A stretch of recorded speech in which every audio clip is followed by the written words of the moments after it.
Greetings, gentles and ladiesmen, and welcome back to episode 7 of Let's Play Donkey Kong Country. I am Exoparadigm Gamer, here in EPG Plays. Today we're kicking things off by finishing off Minecart Madness, which is the second of 2 minecart levels in Donkey Kong Country. There were relatively few of these starting out, but, as the games went on, there started to be more and more of them. Like, I think Donkey Kong Country 2 has at least 2 minecart level, or 3 roller coaster levels, which are basically the same thing as this. One thing that is a little bit different this time around is that in Minecart Carnage, which is the first minecart level, you stayed in the one cart the entire time, and when you jumped, the cart would jump with you. Difference here, and this is more like Donkey Kong Country 2, I think, is that you stay on the one minecart the whole time, or you keep jumping from different minecarts to different minecarts, as you can see. So like when the track ends, the minecart's going off of it, and I just discovered that by accident, so yeah, like I didn't know about that before, so that's kind of that death turned into something somewhat profitable, I guess. So, this one's is definitely harder than the other one, because obviously, you gotta look out for bonus rooms and whatnot. I don't think Minecart Carnage had any bonus rooms in it, so this one's a little bit different, and I'm just gonna skip this, because we need to get a move on. Don't have all day to be playing Donkey Kong Country. Let's hope, I got other things to attend to. Gotta make sure I get this recorded so I can move on to working more in the Pac-Man World review. Especially since people only seem to... There's a certain segment of my audience who only really seems to care about remake or rebreak. So I gotta make sure that I'm keeping them satisfied as well. So I'm kind of recording this last chunk of the game all at once. And, I'm well practiced for it and everything. Well, kind of. There have been a few snafus here with Kong letters and whatnot in the previous worlds, but yeah, here's the last bonus barrel in this stage, and this is a Donkey Kong Country Returns Tropical Freestyles bonus room where you just collect bananas, because that's fun to do over and over again, right? I mean, they're okay. I do appreciate that they at least have like 5 or 6 different kinds of rooms that they randomly swap out, but still. There's one thing that the Returns games really dropped the ball on, it was the sides content. At any rate. Sure looks like I'm Mr. Popular today, yes sirree. They can't keep this level of graphics up for much longer. Minecart Madness is just 3 bounces away from bonuses. Roll over Slipper or just squash him with a jump attack. I could just rock all day if you'd leave me alone. I like how Cranky has an upside-down minecart in his room. I think we're all good for this world. Let me just double-check. Yep. That'll be it for now. So here we have Bossdumdrum, which is another boss that got changed for the remake. I didn't mention this when we were fighting Queen Bee, which is the giant zinger, and I'm not sure how I got hurt there. But that boss was actually changed as well to be made harder for this remake. In the original version of Queen Bee, you'd hit her with a barrel, and then she'd just sort of zigzag around in a sine wave, and she'd turn red so that you knew that you couldn't hurt her. And then after a while, her invincibility would wear off, and then you could hit her again with another barrel. In this version, it's similar, but she spawns protective zingers around her that you had to kill first, and then once you get that, she becomes vulnerable again, which I think is a much more interesting boss to fight. Kind of reminds me of King Zing, actually, from the second game. But, still kind of a unique fight from that. Because King Zing and Queen Bee are... I think they technically have different sprites and whatnot, but they're basically the same idea for a boss. Bossdumdrum is different too. In the original version of the game, it would be that he would spawn enemies like this, but in the difference here is obviously after he spawns the enemies, a TNT barrel will show up and you hit the boss with the TNT barrel to actually damage him, whereas in the original, what would happen is after a certain amount of time, after a certain number of waves against these enemies, Bossdumdrum would eventually fall down from the ceiling and just die. which makes no sense. So I like that in this version you actually like attack him and stuff. And now we have to deal with these armies, which are annoying enemies in my opinion, especially with Diddy. Because I've barely even mentioned this, but there are certain enemies that only Diddy or Donkey Kong can attack, and armies are one of them. Oh dear, call that tin can a boss? Surely K. Rool can come up with better than that. Maybe a bucket, or perhaps a really nasty fridge. Come on, you're nearly there now, just Chimp Caverns to go. With that, we have completed Crumb Croc Industries, and we're gonna head on to the final world in the game, Chimp Caverns. And we're gonna start out with the level that... Yeah, so this was... You know how I was talking earlier but in one of the previous episodes about how there was a level that I just could not beat when I played this for the first time? That is this level, and honestly, after all this time, I'm not sure why, because it's not that hard. But then again, I wasn't really all that great at video games back then. And, you know, maybe I'm in some senses I'm still not, but, you know. Regardless. There we have our first bonus room, and I think that's definitely a case where the new camera system makes it more obvious. Like, I believe in the original version you can't even see any of that barrel. So yeah, it's kind of a leap of faith to actually go down there and try to get it. Obviously the gimmick with the stage is we've got this little platform here that runs on fuel, generic fuel. And I bet that somewhere in the Donkey Kong timeline there is a war in wherever this fuel in quotation marks comes from, and then it's like a crisis or something. But at any rate, the gimmick is obviously if the platform runs out of fuel, I believe it'll either fall off the tracks instantly, or you'll otherwise just die. And I think what's kind of interesting in the originals if you stand on a platform and let the energy platform, I guess I'll call it, run out of fuel, and you're standing on another platform, instead of falling down, that'll play the failure animation from the bonus rooms. You know, that little thing that you know how Donkey Kong will like basically do a head face palm thing, and Diddy Kong will jump on his hat. That'll happen. In fact, let's see if it'll do it in this version. Yeah, it's still here. So if it runs off, then that happens. Because it's like if the platform goes off screen, then you're screwed, because you can't play the level and the platform doesn't come back. So yeah, it's interesting. And like for some reason, I thought they had removed it, and it's actually possible. With Diddy's death animation to get him to jump off the platform after his hat and fall in the pit, which is kind of interesting. But yeah, so, you know, first half of the stage is pretty straightforward, and the reason I wasn't... Okay, I guess I was thinking of a later part of the stage. Thankfully, Diddy has a dexterous enough jump to secure us in that fuel barrel up there. And, yeah. So this is what I was thinking of. Well, shit. Yeah, this level can be kind of challenging. I think it's one of the hardest levels in the game, actually.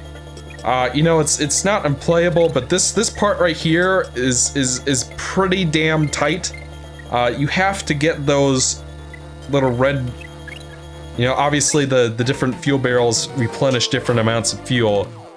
And, you know, in that little section right there, you've got to be careful because you don't want to get the fuel too soon or you won't last until the next barrel.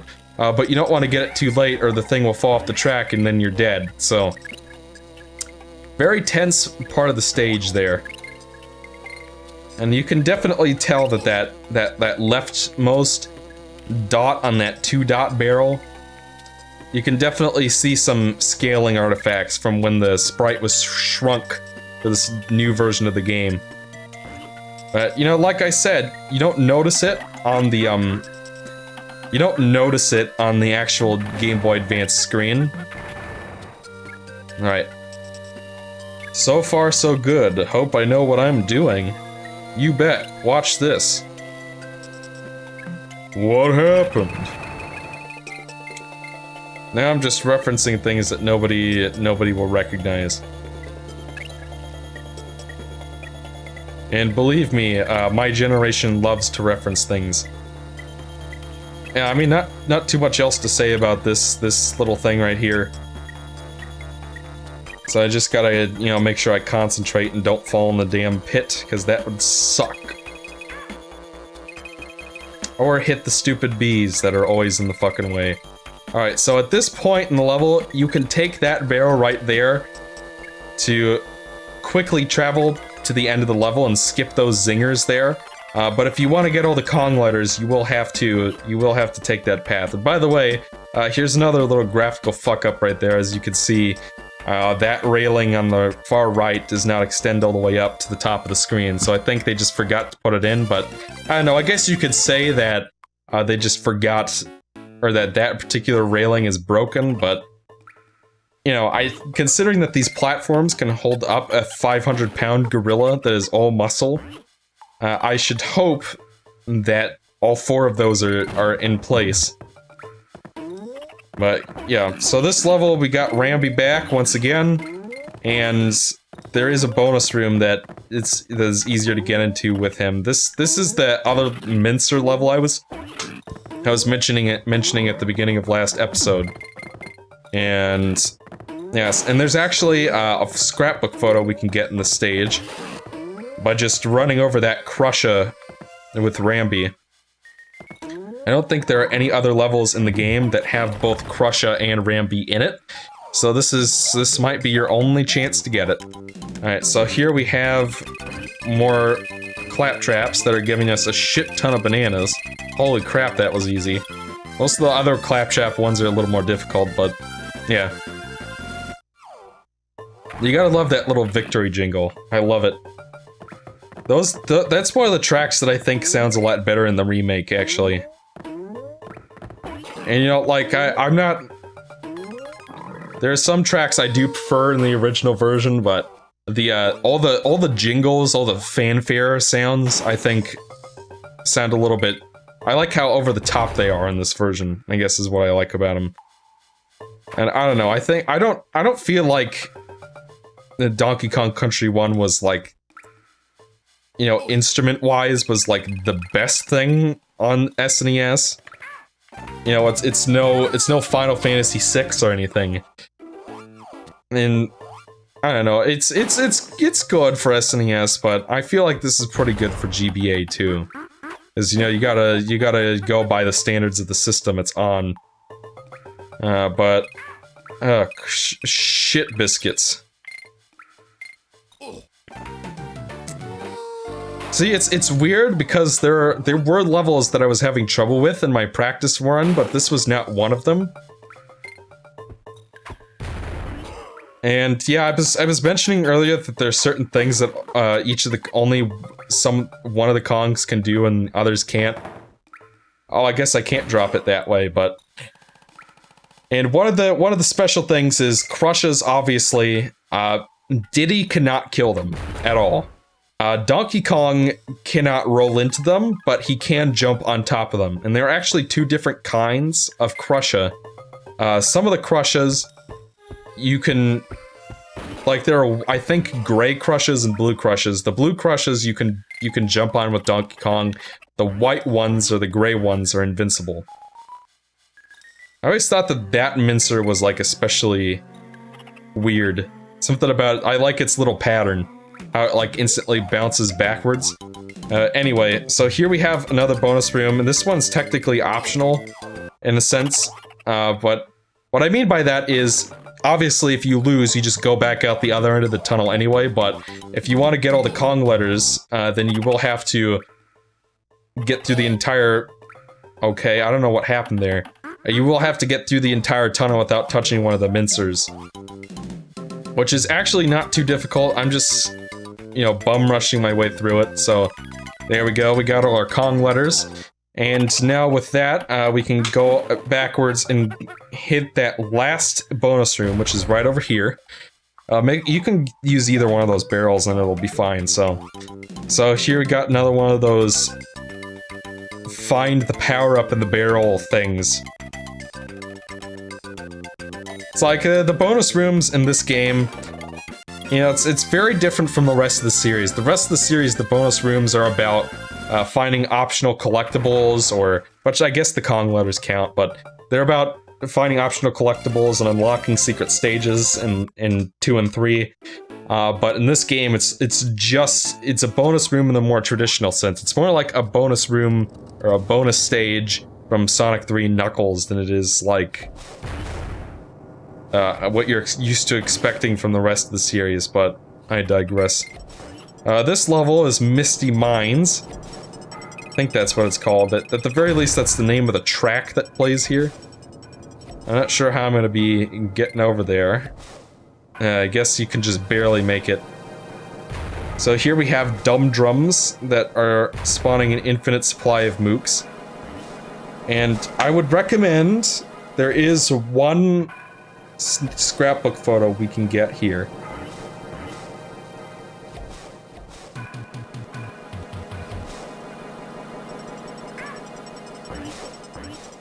Oh, I guess I already got it at some point, but you jump on 3 slippas and you'll get a scrapbook photo, I guess, of the slippas. Which is a cute name for a snake enemy. They are kind of cute, aren't they? For little snake monsters.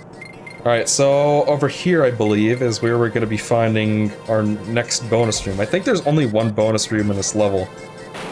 Which is something I like that it's not. Because every once in a while you need a level that's a little bit more straightforward. But here's the one bonus room in the stage. And this is also where we're gonna be finding our Kong letters. So if you're playing through the entire stage and you just can't find those Kong letters, then that's because you haven't been looking for bonus rooms. But odds are, if you're not looking for bonus rooms, you probably don't care about getting all the Kong letters either, so. Alright, so we'll jump on over this way. Actually, there is a second one. It's over there, I just gotta... There is another bonus room, rather, is what I mean. So you gotta carry this past over here, and break open the wall there. And yeah, so we got another... I don't think I ever got Winky. So I guess we'll go for Winky. Yeah, and sure enough, we're going to Winky's stage, everyone. Hooray! So here we are back at Winky's room again, once again. So my big mistake last time was I fell off the upper levels, so we still gotta get our multiplier and whatnot so that we can score enough of these doodads. Now obviously the Unguard one is the only one where you only need like this 400, I think. With this one you are gonna need to get even 300 before you head on up over to the multiplier, which is hidden up over here. And there we go. That takes care of that. And looks like we're getting 8 lives out of this, as if this game hasn't showered us with enough lives. Like seriously, I don't know how I ever thought this game was hard. I mean, I guess when you don't know the stage layouts, but it's such a the game is so straightforward about the challenge it presents. It's like you can either do it or you can't, and it's not like super hard to do. I mean, like, obviously there's the trick of knowing about when to use your roll mechanic and whatnot. But other than that, you know, it's a pretty straightforward game, I think. That's one of my favorite moments in the entire trilogy right there. And that's another difference between the old games and the Retro Studios ones, is in the Retro Studios games, when you hit an enemy, you don't like, as you saw just now when we rolled through all those naughties, each one you hit gives you kind of like a little boost, a little burst of speed, so to speak, so that your roll doesn't wear off before you go through the enemies, right?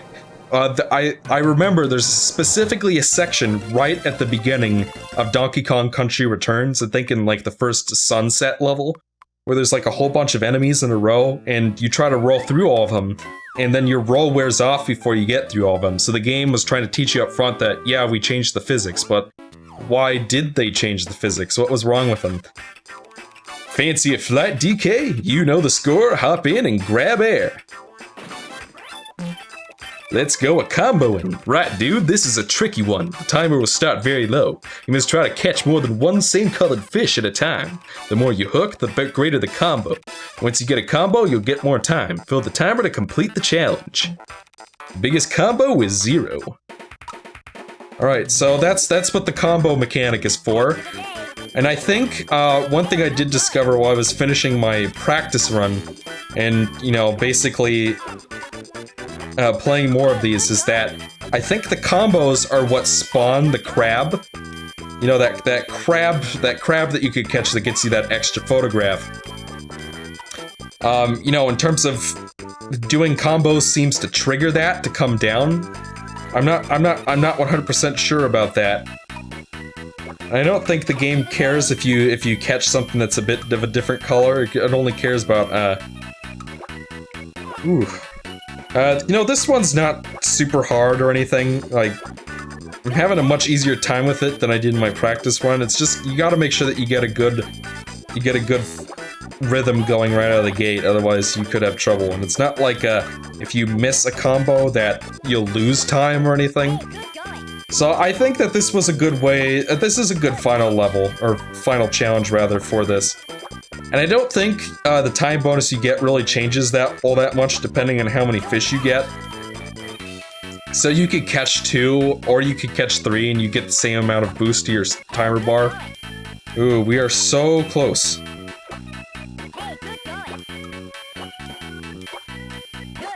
And there we go. And for some reason the timer is still ticking down. Well done, dude! Here, take this reward. And I think that's the last Funky's fishing section in the game. Ah, fuck. I wish you could skip these. Because now I gotta waste my time running through it again when, you know, my lives counter has been maxed out for a very long time. This is why I don't miss these sections in the sequels at all. Because those games shower you with just as many lives, but they don't have this pace-breaking minigame in it at all. So you could just keep playing without having to stop to do this. I mean, it's such a weird thing to complain about because it is very beneficial to the player to be able to have, you know, an opportunity to get all these lives, especially in the original, where it's just like, if you don't get them all, then you're shit out of luck. Or if, you know, you need these lives because of how the way that the save system works, but here, I don't know. If it wasn't for the photographs, I'd say just cut them out entirely and you'd probably be okay. But, you know, it's still part of the original, so people would probably complain, so... I don't know, you're damned if you do, you're damned if you don't. Regardless, we have completed the last of the Funky's fishing minigames, and we're gonna visit Cranky one last time. Can't you leave me alone? As you have visited me on every world, I will give you this fantastic picture of me. You can't better the graphics and sounds of a Game & Watch. Take enough rope and you'll be amazed in the Misty Mine.